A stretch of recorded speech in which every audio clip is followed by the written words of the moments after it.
Vie Abondante TV est spécialisée dans la production de vidéos gospel et la prédication de l'évangile de Jésus-Christ de Nazareth.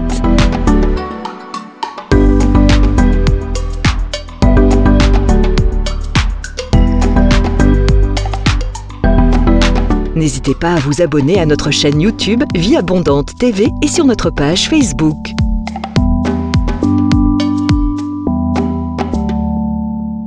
Retrouvez-nous en quelques clics sur notre site www.vieabondante.tv.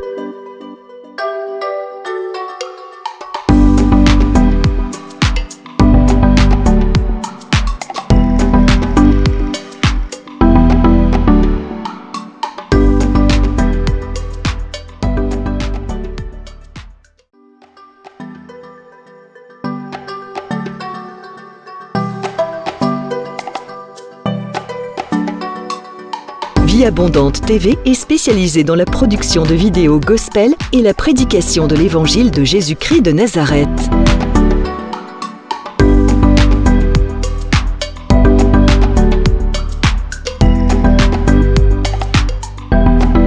N'hésitez pas à vous abonner à notre chaîne YouTube Vie Abondante TV et sur notre page Facebook.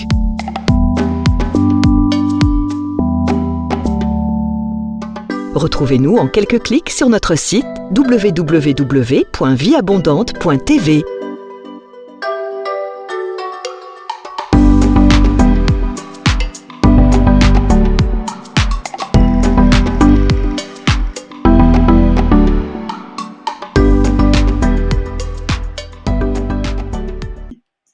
Bâtir un mariage modèle. Amen. Amen. Nous allons ouvrir notre Bible dans les livres de Tite. Épître de Tite, chapitre 2. Chapitre 2.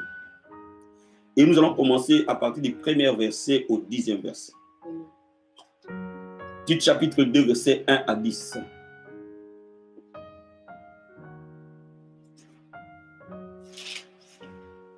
Nous allons lire la parole de Dieu. La Bible dit: pour toi, dis les choses qui sont conformes à la saine doctrine.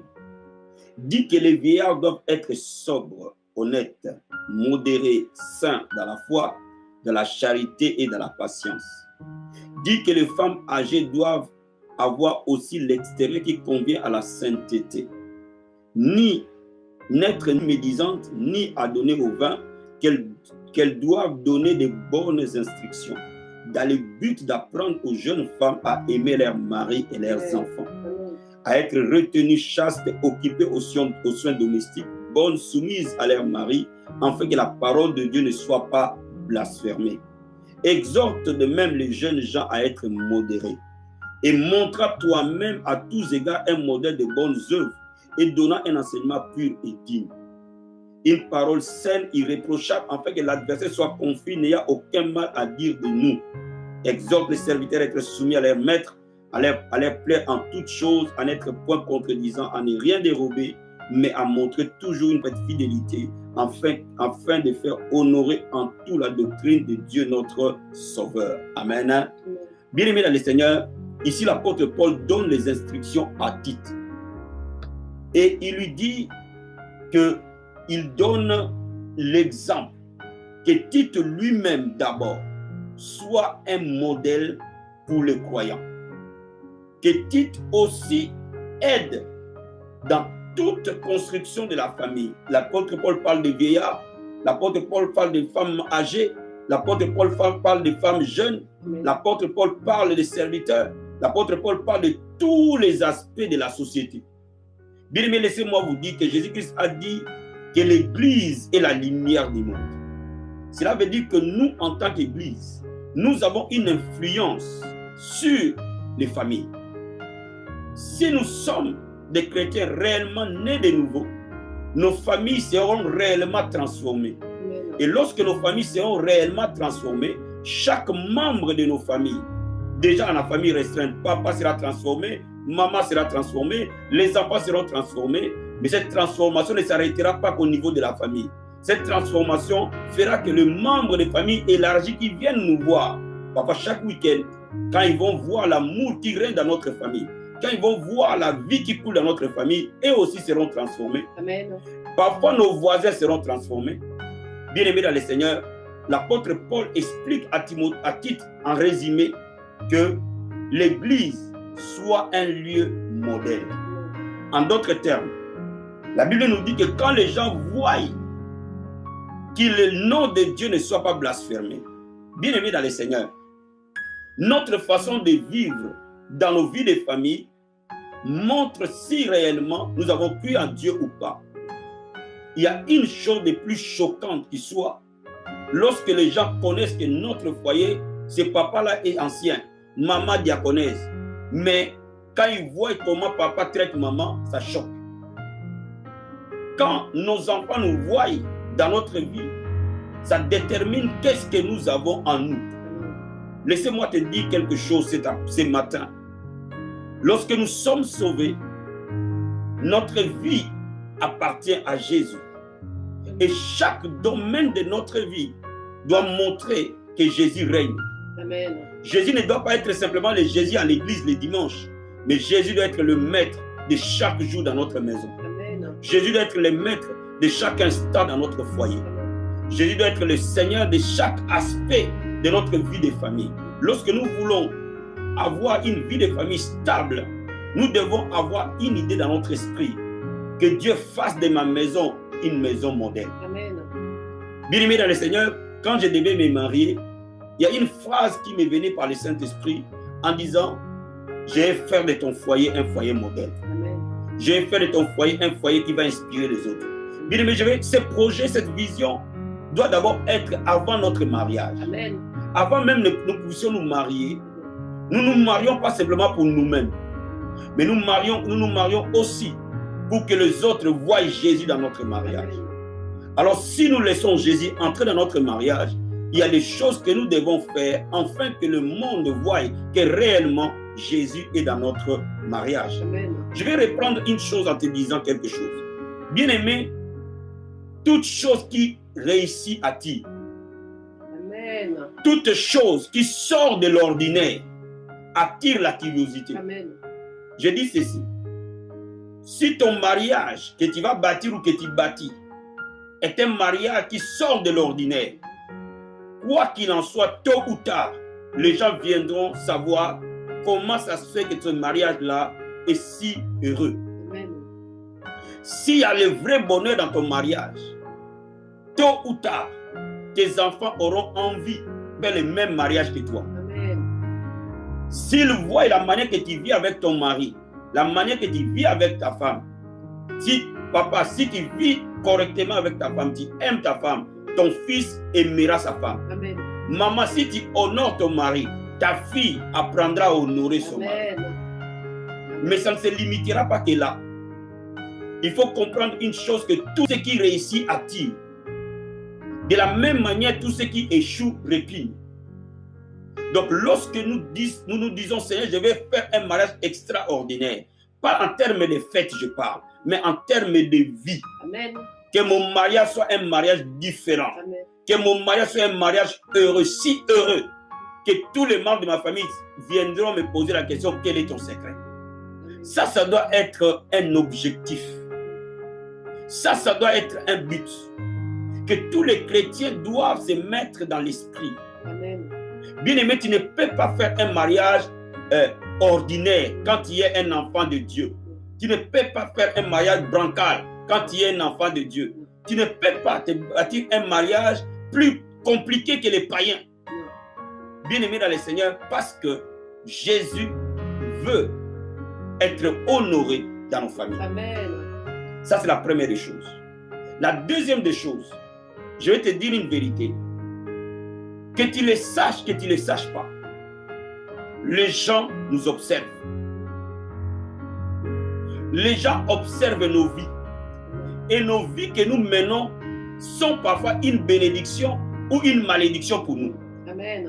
Dis Amen. Amen. Amen. Amen. Dis-moi Amen. Amen. Je m'explique. Je m'explique. Que tu le veuilles, que tu ne le veuilles pas, nos vies parlent plus que nos sermons. Nos vies parlent plus que nos prédications. Et les gens observent nos vies, de loin ou de près. Quand ils observent nos vies, ça leur parle. Alors, qu'est-ce qu'ils voient? Est-ce que nous sommes une source de bénédiction pour ces personnes ou une pierre d'achoppement pour ces personnes? Amen. Ça, c'est la grande question que tout enfant de Dieu doit comprendre. Laissez-moi t'expliquer quelque chose.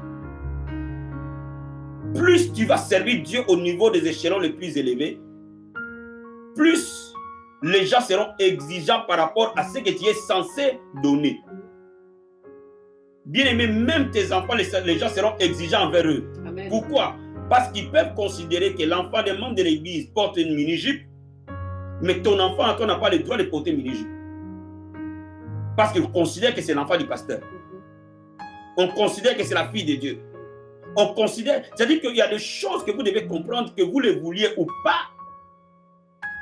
Cela est vrai. Amen. La fille de la voisine peut être enceinte, mais toi, ta fille ne doit pas être enceinte. Parce que si elle est enceinte, ça pose un vrai problème. Comment ça se fait que vous qui allez à l'église tous les jours, vous tombez enceinte? Ça pose un problème. Parce que cela est totalement vrai. Amen. Parce que le monde nous considère comme la lumière. Le monde nous considère comme des modèles. Amen. Le monde nous considère comme des standards de vie. Amen. Donc vous ne vivez plus pour vous-même, vous vivrez pour Dieu, mais pour tous ceux qui nous entourent. Comment? Bien-aimés dans le Seigneur, laissez-moi vous dire quelque chose ce matin. Que vous le sachiez ou pas, votre vie ne vous appartient pas. Parce que depuis que vous avez dit que vous avez donné votre vie à Jésus, la Bible dit nous sommes une ville bâtie sur une montagne, nous ne pouvons pas être cachés. Donc tu ne peux pas être caché. Les gens veulent voir Christ en toi. Amen. Les gens veulent voir Christ en moi. Amen. Les gens veulent voir Christ dans ma maison. Amen. Les gens veulent voir Christ quand ils viennent chez moi. Ils vont sentir une atmosphère différente de leur maison. Amen. C'est ce que inconsciemment les gens visent. Amen.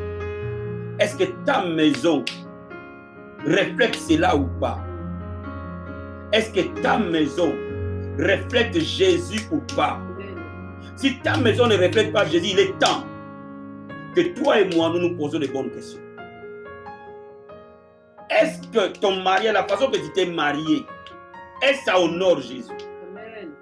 Bien-aimé dans les Seigneur, il y a des choses que nous ne pouvons pas faire, nous ne pouvons plus faire. Tu ne peux pas être un chrétien serviteur de Dieu, kidnapper la fille d'autrui, le mettre chez toi. Ce n'est pas possible.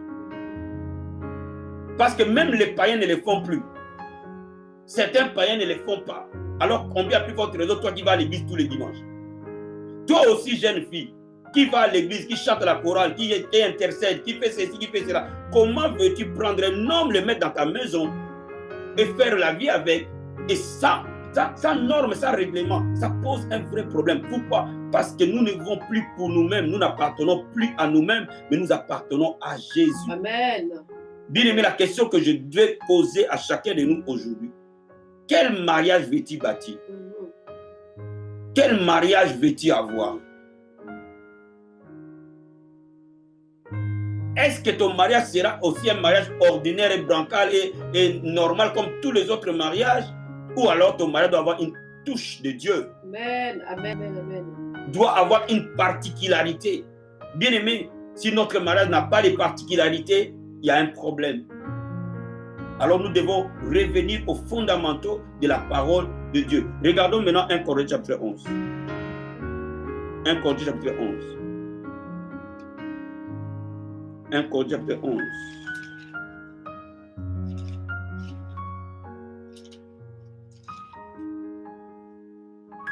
Verset 1. Et puis je vais prendre verset 3, verset 4. La Bible dit: soyez mes imitateurs comme moi, je le suis moi-même de Christ. Amen. Paul dit, Paul est un homme, dit à l'église de Corinthe: vous toute l'église, imitez-moi, comme moi j'imite Christ. Donc cela veut dire que nous pouvons dire aux membres de nos familles: faites des foyers comme moi. Amen. Comme moi, j'ai bâti mon foyer en Christ. Cela veut dire que nous pouvons dire aux hommes, si cela est dans la Bible, cela veut dire que Dieu l'a accepté. Donc nous pouvons dire aux hommes: soyez comme moi je suis Christ. Alors la question qui se pose, être comme toi, es-tu réellement l'image de Christ? Est-ce que ton foyer est réellement l'image de Jésus?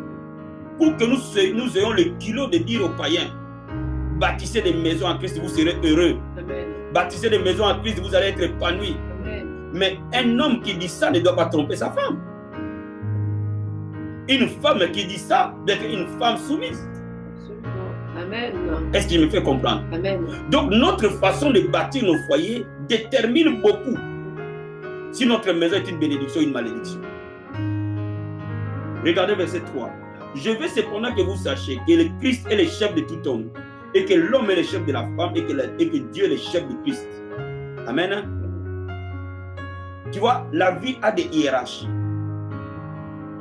L'homme est le chef de la femme. Christ est le chef de l'homme. Dieu est le chef de Christ. Vous voyez, les échelons dans la vie. Cela veut dire quoi? Cela veut dire que lorsque on veut bâtir un foyer modèle, la règle d'or de la Bible du mariage de Éphésiens 5 s'applique.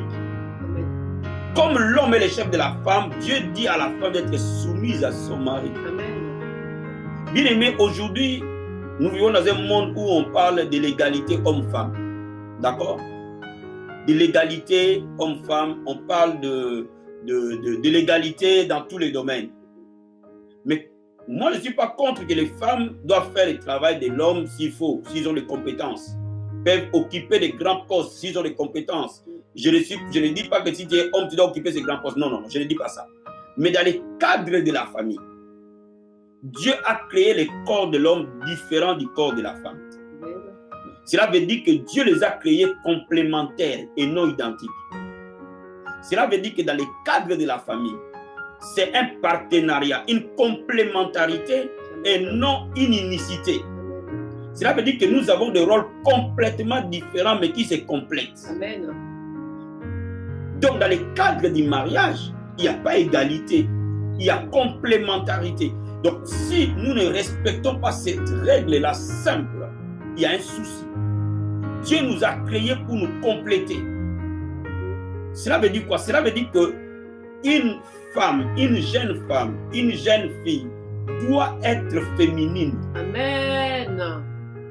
Doit avoir cette douceur-là que Dieu veut que ce soit dans la famille. Vous savez, quand une femme est féminine, je pense, c'est malheureusement la tautologie, mais quand une femme a cette douceur-là, ça apaise la maison. Amen. Donc, nous devons apprendre à nos filles de développer cette tendresse nécessaire. Amen. Parce que l'homme doit représenter l'autorité, la femme doit représenter la douceur. Amen. Pour que nos enfants et nos maisons fonctionnent dans l'équilibre. Amen. Maintenant, on voit parfois aussi des hommes qui se deviennent efféminés, qui n'ont plus la masculinité, qui n'ont plus l'autorité, qui n'ont plus ces sens protecteurs que Dieu leur a donnés. Ça pose un problème. Ça pose un vrai problème. Amen. Est-ce que quelqu'un comprend ce que j'explique? Donc, quand tu es femme, quand Dieu t'a créé femme, accepte que tu as été créée femme. Amen. Accepte que dans le fait que Dieu t'a créé femme, il y a des avantages. Amen. Si Dieu t'a créé homme, accepte que Dieu t'a créé homme. Amen. Tu n'as pas intérêt à te transformer en autre chose. Accepte cette valeur-là et montre le caractère d'un homme. L'homme doit être protecteur. L'homme doit être le pourvoyeur spirituel, matériel et affectif de la maison. Amen. C'est ce qui fait de lui un homme. Cela veut dire que nous devons nous présenter devant Dieu en tant qu'homme comme le garant, le protecteur de nos foyers. Amen. Donc si un homme devient tellement mou au point que il ne peut plus prendre une décision parfois simple, ça pose un problème. Et c'est ce déséquilibre qui est de part et d'autre, en fait, maman, qui pose des problèmes dans les foyers. Bon problème. Cela veut dire que les femmes prennent la place des hommes, les hommes prennent la place des femmes. Et en fait, quand ça devient un gros problème, un grand chantier inachevé, au fait. Oui. Bien aimé, Dieu sous-entend que l'homme soit celui qui est le protecteur, Amen. qui est le garant. Amen. Celui qui est prêt à aller au front lorsque sa famille est en danger. Celui qui est capable de protéger tout son clan. J'aime bien appeler ma famille le clan Bundiamen. Ça, c'est pas possible. Amen. Amen. Parce que je me vois comme le protecteur de ces clans. Oui. Est-ce que quelqu'un comprend ce que j'explique? Cela veut dire quoi? Cela veut dire que c'est toi qui dois défendre les intérêts spirituels, les intérêts physiques les intérêts affectifs, matériels de ta maison. Cela veut dire que s'il y a quelqu'un qui doit se lever tôt pour se battre, c'est toi. Amen. Mais il est parfois étonnant que c'est parfois l'homme qui dort et la femme qui sort. Ça pose énormément de soucis. L'homme doit exprimer l'amour à sa femme. Amen. Donc, bien aimé dans les Seigneur, il faut que dans nos maisons, que les gens s'étonnent. Et comment cet homme aime sa femme? Mon Dieu, mon grand frère, tu ne peux pas critiquer sa femme devant lui. Mais aujourd'hui, qu'est-ce qu'on voit? Même le grand frère va vendre sa propre femme chez ses sœurs. Et les tantes deviennent trop influentes dans la maison. Au point que c'est comme si la femme était un intrus dans sa propre maison. Non. Ça n'a pas de sens. Non. Ça n'a pas de sens du tout. Bien aimé, frère, si tu sais protéger ta femme, aucun membre de ta famille va humilier ta femme. Amen. Aucun. Amen. Amen. Aucun. Amen. Et tu verras que les gens de ta famille ne vont pas s'immiscer dans ta maison. Amen. Et cela est vice-versa. Amen. De la même manière, si la femme, ce n'est pas toi qui portes les pantalons dans la maison, c'est toi qui donnes des ordres. Attends, ce n'est pas biblique. Amen. Parce que Dieu a établi un chef. Donc, adoucis-toi un peu. Amen ou amen. Amen. Amen ou amen. Amen. Prends ta place de femme. Laisse cette place à l'homme. Amen. Laisse cette place que l'homme soit le commandant en chef. Amen. Toi, sois son conseiller, sa conseillère. Et marche ensemble. Et quand les gens voient, oh mon Dieu, comment cette femme s'occupe de son mari, comment cette femme, elle est douce, comment cette femme, elle protège son mari, ses enfants. C'est beau. Nous n'avons plus le droit de nous déchirer. Non. Nous n'avons plus le droit de vivre comme des païens tout en ayant l'étiquette des chrétiens. Nous n'avons pas le droit de le faire. Nos maisons doivent être des maisons qui représentent, qui reflètent la gloire de Dieu. Amen. Donc laisse-moi t'expliquer. Cela est capital. Cela est capital. Est-ce que vos problèmes de la maison sont déballés dans la place publique? Est-ce que les choses qui se disent en secret? Vous voyez, aujourd'hui, je vois parfois les chrétiens n'ont jamais de secret. Tu ne peux plus jamais dire à un chrétien quelque chose en privé. Jamais. Jamais. Tout ce qui est dit en privé est reporté en public. Et qui rapporte ces choses en public? Ces mentalités-là détruisent nos foyers, détruisent nos églises. Ce qui est censé être dit dans la chambre à coucher, vous allez voir, la belle-mère a appris ça. Vous allez voir, les gens de l'extérieur ont appris ça. Mais ce sont des choses qui sont censées être traitées dans la chambre à coucher. Amen. Il y a des choses dans la vie que même vos enfants ne sauront pas. Parce que vous l'avez traité en tant qu'adulte pour protéger tous vos enfants. Il y a des choses que vous direz à vos enfants, il y a des choses que vous les protégez, vous n'allez pas leur dire. Bien sûr. Amen. Je vais dire à quelque chose ce matin. Ne vous contredisez jamais devant vos enfants. Amen. Ne vous chamaillez jamais devant vos enfants ni devant les étrangers. De toutes les façons, un mariage heureux ne se chamaille jamais. Jamais. Mais si ça arrive que vous êtes en contradiction, alors trouvez un moment où vous allez et vous exprimer en contradiction entre vous. Protégez vos enfants. Protégez les autres. Papa, si maman a donné une punition à l'enfant, n'allez pas contredire maman devant les enfants. Si maman a dit déjà oui, alors même si tu te rends compte que maman a tort, va et dis à l'enfant oui. Et après, en privé, dis à maman, je pense que là tu avais tort. L'enfant avait raison. Mais ne viens pas enlever ce que maman a posé. Qu'est-ce qui se passe? Vous êtes en train de créer des rebelles. Et l'enfant, vous en restez quelque chose. Quel est le modèle qu'on donne à l'enfant? Papa et maman ne sont jamais d'accord. C'est ça le modèle. Oui. Amen.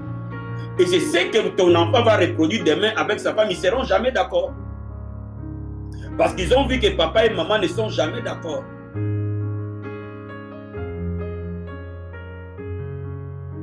Ce sont des choses qui sont essentielles. Amen. Bien-aimé dans le Seigneur, il y a un pouvoir qui est dans l'unité d'esprit. L'unité d'esprit, alléluia. Regardez ce que la Bible nous dit. Psaume 133, je vais te dire ça.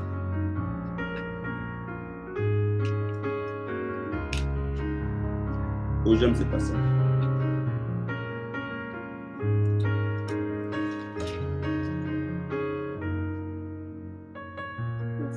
Verset 1, verset 3. Moi, tu peux nous lire, s'il te plaît. Je lis au nom de Jésus. Mm. Voici, oh, qu'il est agréable, qu'il est doux, que pour des frères de demeurer ensemble. C'est comme l'huile précieuse qui répand sur la tête, descend sur la barbe d'Aaron, qui descend sur le bord de ses vêtements. C'est comme la rosée d'Hermon qui descend sur les montagnes de Sion. Car c'est là que l'Éternel envoie la bénédiction, la vie pour l'éternité. Amen. Amen. Donc, laisse-moi te dire, Dieu ne bénit que là où il y a l'unité. Amen. Il est bon que les frères demeurent ensemble. C'est le symbole de l'unité. Amen. Lorsque l'homme et la femme marchent dans l'unité, Dieu bénit cet endroit-là. Amen. Donc, laisse-moi te dire, lorsque nous voulons être des modèles pour les autres, pour bâtir, l'unité doit être notre règle d'or. L'homme doit être uni avec sa femme Amen. dans tous les choix qu'ils vont faire. Amen. Donc, laissez-moi vous dire quelque chose. Il y a des choses essentielles et pratiques à ne jamais faire pour avoir un mariage stable. 1. L'infidélité ne doit pas être parmi nous. Non. Que ce soit l'infidélité de l'homme envers la femme ou l'infidélité de la femme envers l'homme. Et lorsque nous marchons dans la crainte de Dieu, ce problème est déjà réglé dans la Bible. Parce que la Bible interdit l'adultère, la fornication, l'impudicité. Donc, lorsque nous sommes réellement transformés, nos mariages ne connaîtront la notion d'infidélité jamais. Amen. Pourquoi? Parce que lorsque l'infidélité entre dans un couple, c'est un venin dans un couple. Donc, ne t'amuse pas sur ce terrain-là. Et c'est ça, être un couple modèle. Amen. On ne peut pas être modèle dans le mal. On doit être modèle dans le bien. Même si tes collègues de travail, chacun a une maîtresse, cela ne veut pas dire que toi, tu dois avoir une maîtresse. Parce que nous sommes dans ce monde, mais nous ne sommes pas de ce monde. Même si tes amis ont chacun une copine, cela ne veut pas dire que toi, tu dois avoir des copines. Amen. Déjà à la base, comment tu vas te retrouver avec des amis qui ont des copines? Bon, ça c'est déjà une chose. Je vais te... Amen. Ça c'est très important. Deuxième vérité que je vais parler avec toi aujourd'hui. Si tu as un ami, si tu as une amie, si vous avez un ami de couple et que vous entendez que cet ami-là ou ce couple-là parle mal de vous et que vous vérifiez cela est vrai, arrêtez cette amitié-là tout de suite. Amen. Amen. Je reprends. Mhm. Si tu es avec ta femme et tes enfants et tu entends qu'un ami de l'un ou de l'autre, une amie de l'un ou de l'autre, parle mal d'un partenaire ou de deux partenaires et que vous vérifiez que cela est vrai, stoppez cette amitié tout de suite. Amen. Arrêtez cette amitié-là. Parce que ces personnes-là sont de vrais poisons pour votre maison. L'homme doit prendre le devant dans un cas comme ça et Amen, dire, amen, je amen. ne veux pas que tu fréquentes ces gens-là, point à la ligne. Et ça fait partie des prérogatives d'un homme. Cela est aussi vrai pour tes enfants. Cela veut dire quoi? Cela veut dire que si tu vois un enfant qui est toxique à ton enfant, interdis ton enfant de le fréquenter. C'est tout à fait normal. Amen. Parce que la Bible dit les mauvaises compagnies corrompent les bonnes mœurs. Les gens que tu fréquentes détermineront ta destinée. Alléluia. Détermineront ta croyance. Détermineront ta façon de penser. Amen. Détermineront ta façon de voir les choses. Amen. Et lorsque tu laisses ta femme fréquenter une femme qui ne t'aime pas, tôt ou tard, tu auras un rival. Amen. Frère, ne sois pas naïf. Si tu apprends que la meilleure copine de ta femme ne t'a jamais aimé, a toujours pensé à son ex qu'il connaissait il y a 10 ans, 5 ans. Bien-aimé, interdit ta femme de fréquenter cette femme-là, point à la ligne. Amen. Est-ce que quelqu'un comprend ce que j'explique? Troisième point. Lorsque on veut être un modèle, nous devons mettre la parole Amen. en pratique. Nous devons être les hommes qui la vie reflète la parole. Maintenant, la question que je me pose, est-ce que quand nous calomnions, quand nous diffamons, quand nous critiquons, quand nous haïssons, quand nous détruisons les autres, nous mettons la parole en pratique? Non. Donc, automatiquement, nous sommes loin d'être des modèles.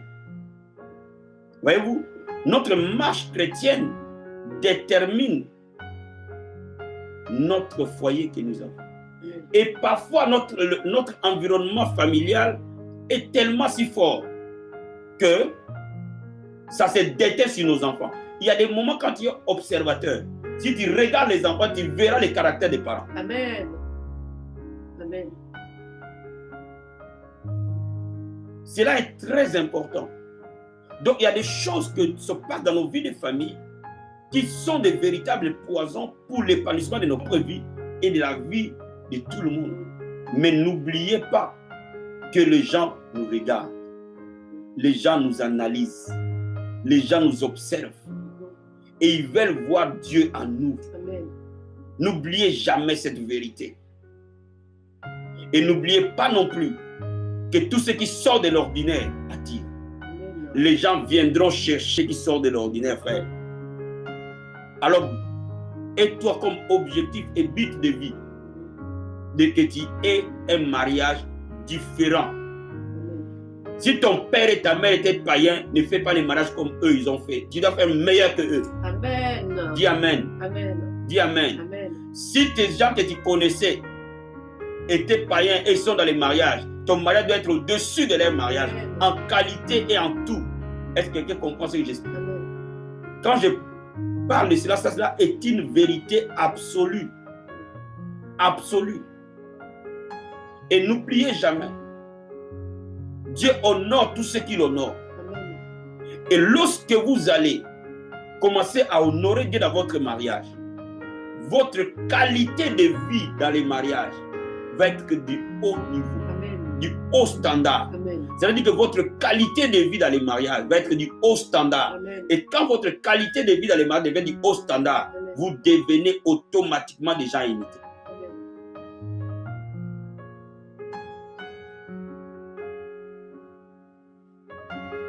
Quelqu'un me donne un bon amen. Quelqu'un me donne un bon amen. Voilà ce que je voulais t'expliquer en peu de mots. Aujourd'hui, cette vérité-là. Nous devons avoir une vie différente. Amen. Nous devons avoir une qualité de vie différente. Amen. Et si nos foyers sont des foyers où Dieu règne, nos familles deviennent des familles où Dieu règne, nos églises deviendront le lieu où Dieu régnera. Pourquoi? Parce que ce qui se manifeste dans l'église n'est rien d'autre que le prolongement de nos maisons. Parce que l'église n'est qu'une sommation de familles. L'église n'est qu'une méga famille avec Amen. plusieurs petites familles à l'intérieur. Amen. Donc si les familles sont bâties correctement, le pasteur n'aura pas beaucoup de travail, il ne va que rassembler les gens. Amen. Mais si les familles sont des familles complètement détruites, qu'est-ce qui va se passer? Les tares qui sont dans nos familles vont se retrouver dans l'église. Et comme il y aura plusieurs tares, ça deviendra une église encore cacophonique. Parce que l'église n'est qu'une méga famille. Donc de la même manière, nous devons bâtir des familles correctes et stables. Ainsi, notre église sera que le reflet et le prolongement de vie des familles. Une dernière chose, n'oubliez pas que les gens peuvent nous voir clean, mais ils observent aussi nos enfants. Amen. Je donne un exemple. Et c'est pour cela qu'il faut investir sur tes enfants aussi. Amen. Amen. Amen. Parce que nos enfants, quelque part, le monde ne veut pas aussi qu'ils soient différents de nous. Donc, Toi, tu peux être un bon pasteur, tu prêches bien, tu fais bien ton travail, mais les gens regardent ton enfant. Ils ne vont pas accepter que ton enfant fasse n'importe quoi. Pourquoi? Parce que il n'est pas censé le faire. Et c'est la vérité. Donc tu dois aussi investir dans l'éducation spirituelle et humaine de ton enfant. Amen.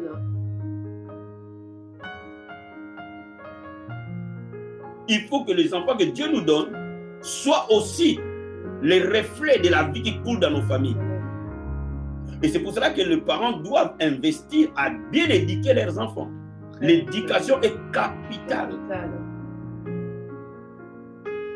Et ça, c'est le rôle des papas et des mamans qui doivent se serrer la main dans la main pour éduquer nos enfants.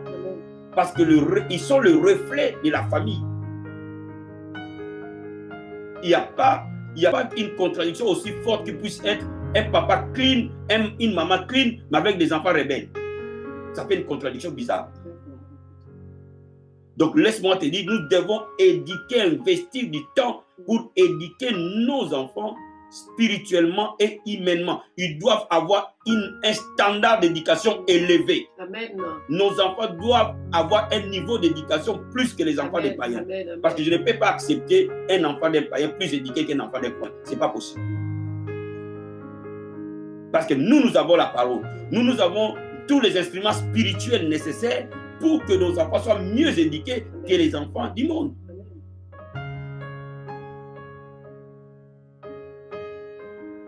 Voilà ce que Dieu veut de nous. Et je suis convaincu que si nos familles sont impactées, oh my God, nos églises seront merveilleuses. Amen. Amen. Quelqu'un est béni cet après-midi.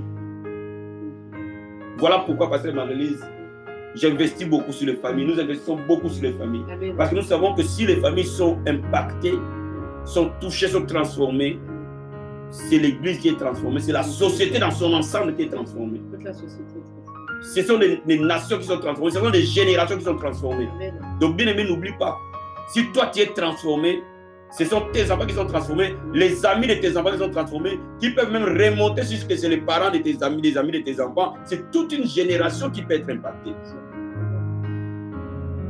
Que Dieu vous bénisse.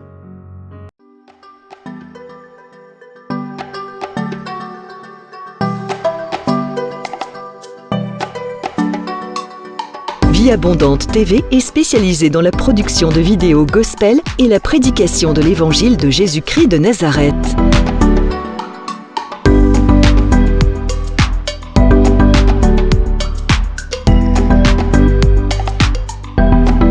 N'hésitez pas à vous abonner à notre chaîne YouTube Vie Abondante TV et sur notre page Facebook.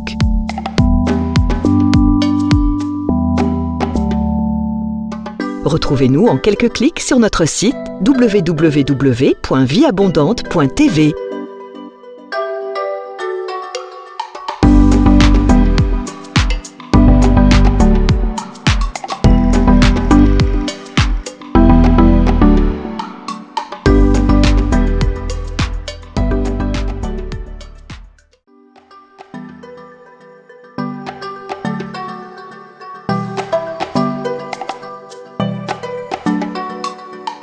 Vie Abondante TV est spécialisée dans la production de vidéos gospel et la prédication de l'évangile de Jésus-Christ de Nazareth.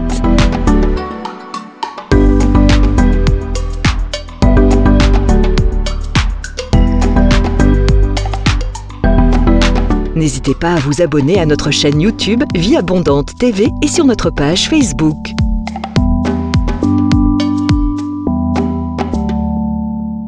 Retrouvez-nous en quelques clics sur notre site www.vieabondante.tv.